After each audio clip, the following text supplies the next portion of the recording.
Hi guys, I'm Jace. Welcome back to Winter Quartering. Thank you for tuning in. Today we're gonna take a look at my most expected board games for 2024 as of January. I made my list in no particular order of presentation, and let's start immediately with the first one. And the first one to arrive, the next one to arrive on my table, because its status is currently shipping from GMT Games. It's Vijayanagara, the Deccan Empires of Medieval India.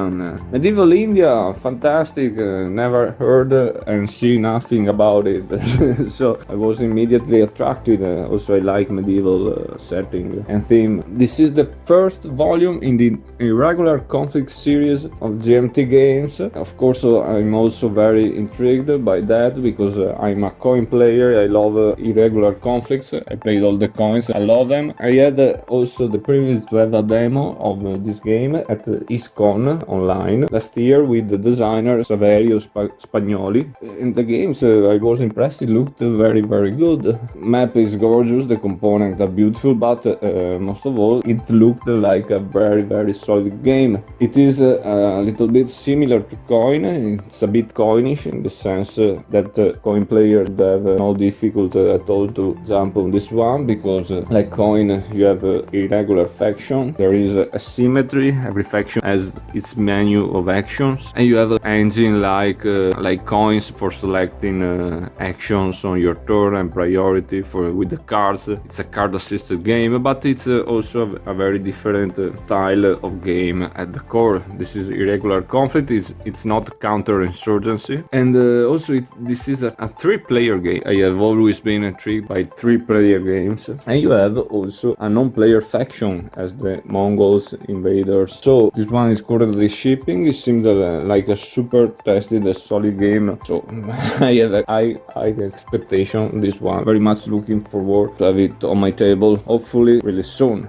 Okay, number 2, my most expected game of the year is of course Seljuk Byzantium Besieged. The Levin campaign is my favorite series, and so obviously the chapter number 5 of it, it's my most expected game of the year. Every time there's a new Levin campaign title, I'm eager to receive it, eager to open it. I read all the rules, all the things about it. Meanwhile, I'm waiting for it, so when it arrives I unbox it and I set it up on my table and I dive deep into it. So really looking forward into it. We have the cover reveal. This is it looks awesome. It's gorgeous. The game design is Justin Fassino. I believe it's his first game. It's a young design but very passionate. I think also it has a YouTube channel. So we moved from the western setting, we go a little bit in the east setting. Byzantium Besieged 1071. This is the Manzikert campaign. So a medieval game set in the Byzantine Empire. What not like about it. I looked also at the map and it seems rather big, like the one in Almoravid almost, I think. So bigger than Inferno and Nevsky, definitely. And yeah, I don't know, I'm super excited about it. I can't wait. This will be chapter number 5 in Levin campaign series. Can't wait. Next one is Crown and Crescent. The struggle for independence in South Carolina. It's an MMP game.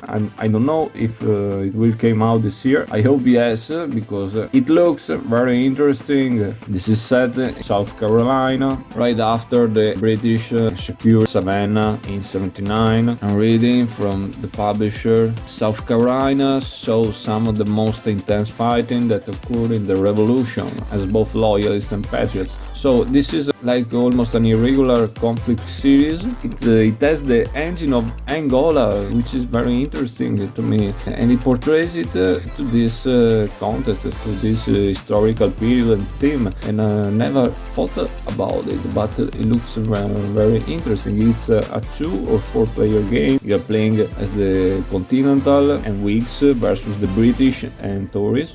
The designer is Brian Collars. We have cards, of course, and a great looking 32 by 34 full color map.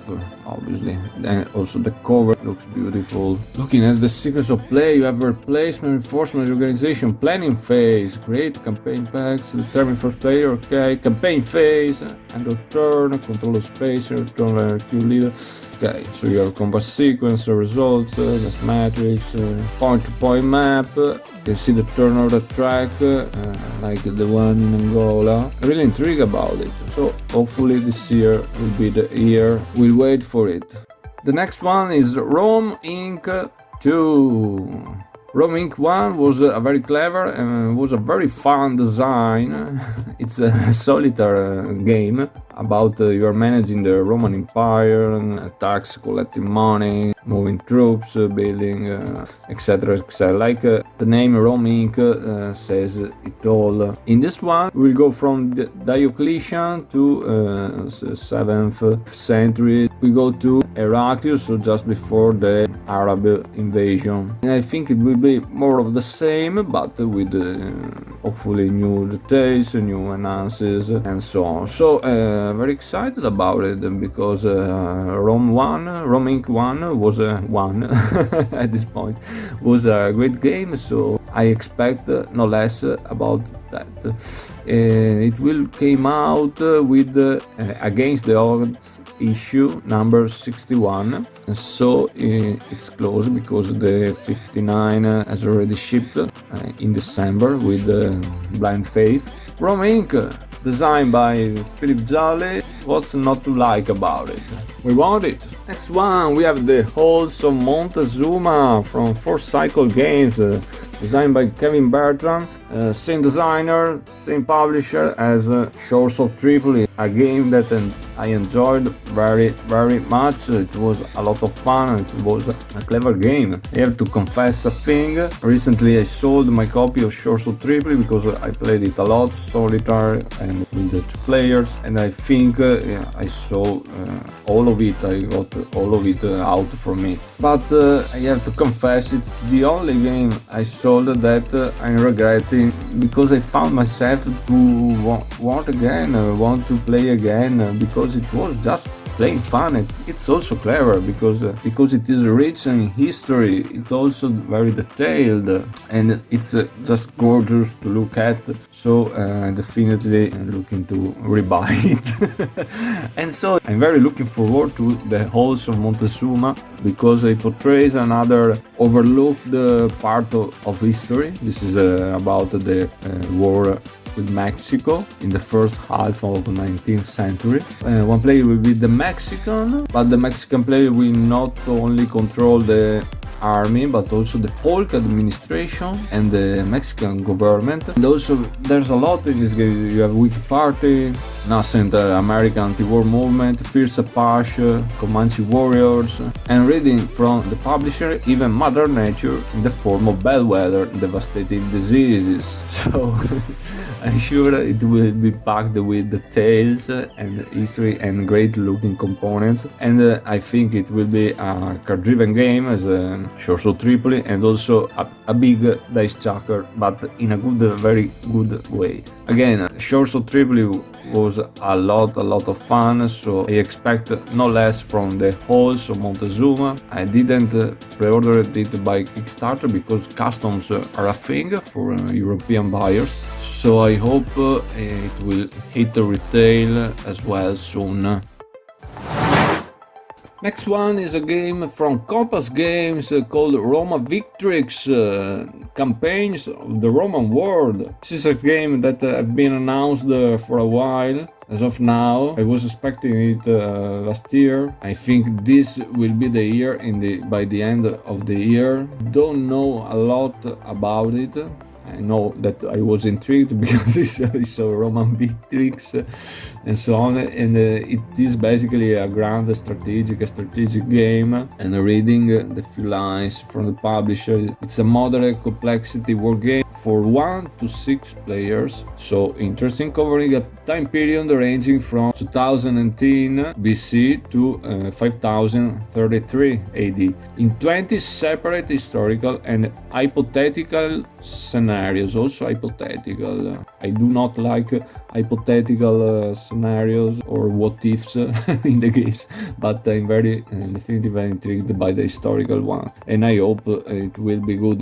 There is a really big map, but I think the game needs it for what it aims to do. A lot of counters.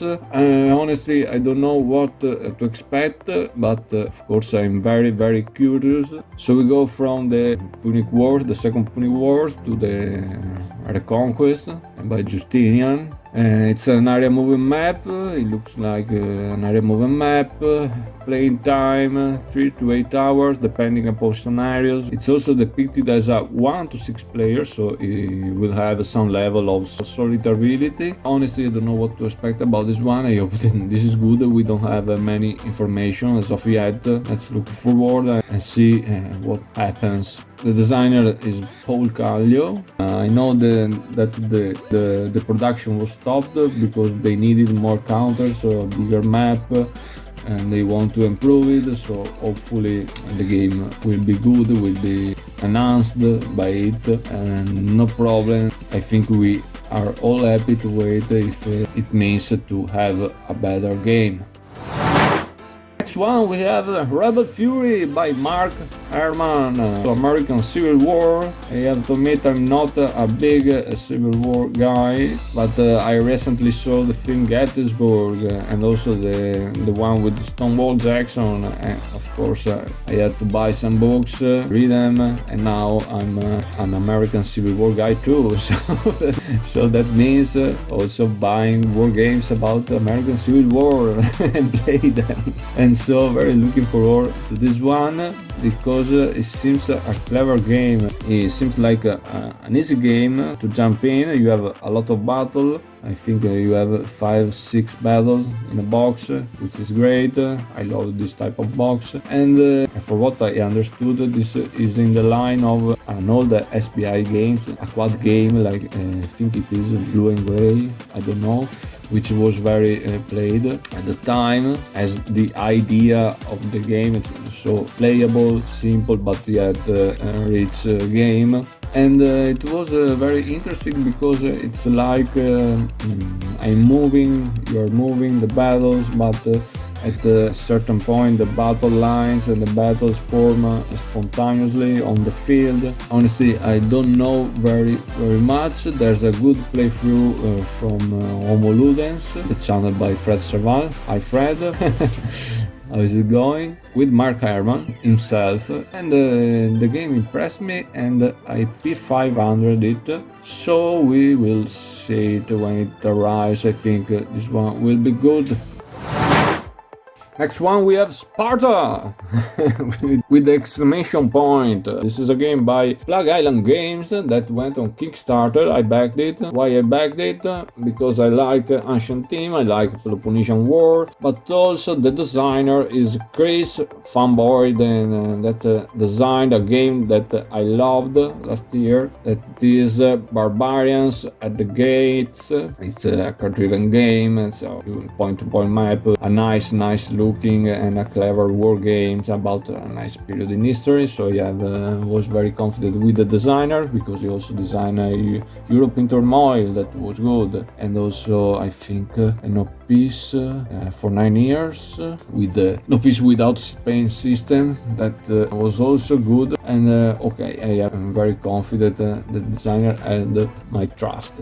Plug Island Game is the one that produces 2 Minutes to Midnight, the Cold War game. I didn't enjoy it as much and had a lot of problems with the layout and the graphic choices were not the best, but also it was gorgeous looking box. It was the aim of the publisher was to produce a very good looking game, and also a good game. You feel the good vibes in the intention, and errors can happen, and these are all only personal consideration. A lot of people enjoyed the game, but the layout of the rulebook wasn't that great. Hopefully this one will be better. This is a two-player game, but it will also include a solo bot. It has a short playtime, 2-3 hours, 4 hours I think. It looks like a point-to-point, a card-driven game, but it has some clever, for what I remember, some clever choices, like it has an interesting combat mechanics, diceless combat, only with cards. You will have leaders that will improve and grow during the campaign.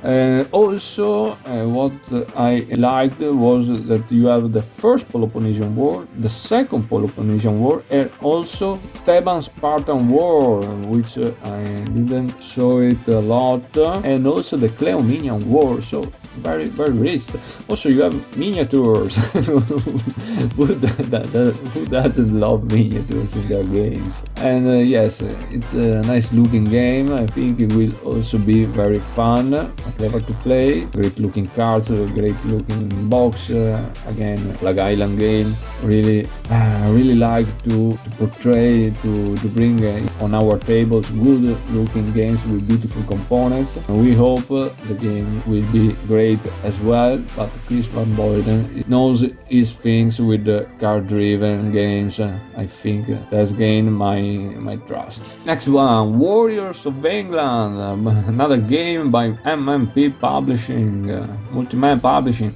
The War of the Roses, yes, this is the team, and when I saw this cover and this team, I don't want the game now, I want it yesterday. I want it as soon as possible. This is a game, it has the system of Warriors of God, again another game by Multiman Publishing, and also the Warriors of Japan, I think, but I never played it. Warriors of God, I think it's just a blast. It's absolutely great and fun game. It's very fun. I think the system will fit even better on Warriors of England. So you have strategy, but a lot of chaos, a lot of deaths, and just a lot of plain straight fun. I don't know if this one will be published this year. I hope yes, but I very much looking forward to it. I really like the Warriors of God. I had a great time with it, and also because I love the team, medieval team. It's my favorite. Speaking of medieval team, then we have Henry, the Azincourt campaign, 14-15. This is another living and campaign game, and yes, thank God, and yes, thank you. I don't know if this one will be published this year. I think it will be the sixth volume. I don't know if this one will come before Zitska. I think yes, but I don't know if this will be the year, maybe next year. First of all, the 100-Year War is my favorite period to study, to play. I just go nuts. So the Azincourt campaign, it's not a very long campaign, and this is a smaller footprint levy and campaign game. Curious about it, but I also a little bit scared, I have to confess, because I love complexity, I love detail, and I love detail in a team, in a setting that I really like, because I want the game to be rich. I want the game to be packed with great decision, objectives, all sort of things, the things that the living campaign games are packed usually. I hope this one as well, but having a smaller footprint. Maybe it's designed for players who are scared about jumping in, or lazy to learn a living campaign game.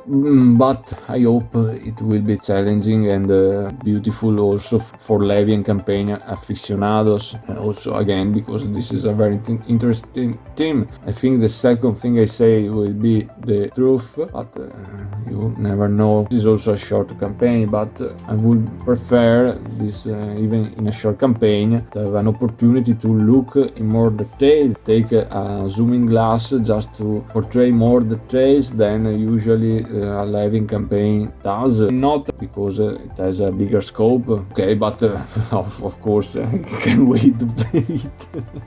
I can't wait to play it and have it on my hand, just for the team and just for the living campaign being my favorite series. So it looked obviously a little bit simpler, because you have only 3 lords per side, I think. they put also a Burgundy, so we will have a little bit of what if the English manages to levy Burgundy, because we will have King Harry the Fifth, obviously, the Duke of York, and the John Duke of Burgundy. Then okay, for the French we have D'Albret, Boucicaut, and the Duke of Alencon. You can hear my beautiful French that I never learned. Small map, 11 by 17, mountain map. This is not a final art map, of course. I hope it will be prettier. I must say one thing about the living campaign from Almoravid.